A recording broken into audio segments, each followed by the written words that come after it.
Behave, it's me, Baron Bedsores.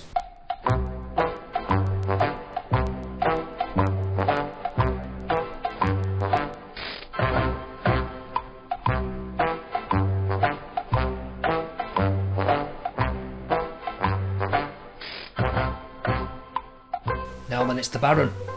29th of July, at the end of the month at Ascot, 3:35 is the run of the King George and the Queen Elizabeth Stakes. And at 6-1 each way, generally with a lot of bookmakers, I can't see past John Gosden's filly, Enable. John Gosden's come out and said he's got options for the filly, and not only is she entered in this race, she's also entered in the Yorkshire Oaks.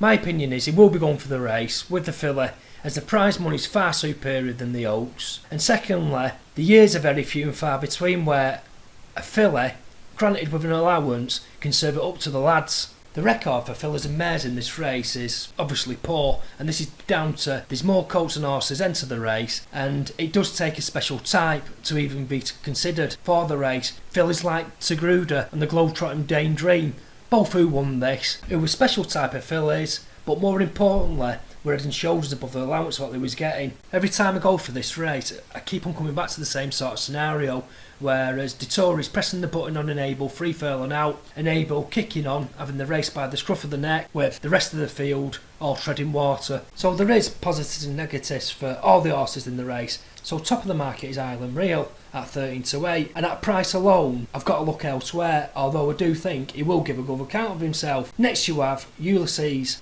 Again, it's only personal opinion, but I'd like to see Ulysses stick at 1 mile 2. At 1 mile 4, against a better class of horse, he's going to be found wanting. After that, you've got Idaho, and Idaho's been in and out lately, so for me, it's one to watch. So when we come down the book, the interesting one for me, at 16-1, best with Ladbrokes, is Charlie Appleby's Frontiersman, and I will be having an each way saver at the 16-1 on Frontiersman. Nothing fancy, just small stakes, in the hope that Charlie Appleby changes the tactics on the horse. It's looking like Frontiersman's going to be Charlie Appleby's only entry in the race, and James Doyle has just got a 15-day ban with 5 days being deferred, so obviously he's on 10 days covering from that meet.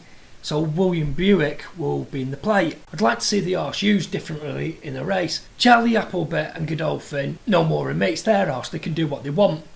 Saying that though, if it was my horse, I'd have him mixing it up mid-race to see if we could start out this hanging problem. Let's be fair to Frontiersman, having the horse held up at the back and then asking it to pass every single horse in the race while it's continually hanging to get to the leader, you're giving the horse too much to do. And it's because of this it's losing out on race after race. A good example of this is the Coronation Cup, where again, it is only opinions, but you could say a more straighter horse would have at least eyeballed Island Real. Whether it had the guts to knuckle down and go on is obviously debatable again. The horse, to me, is a bit wet round the ears, and it's not the sort of horse that is going to be continued in training. The trainer and the owner are after one big scout, and the chances are the horse will be put away then. So tactically, I hope he's going to roll the dice in this one, in the hope that it's going to get in the each way places or near the winner or maybe nick the race. So that's going to be the selections. John Gosden's Flying Filler, Enable, 6-1 each way,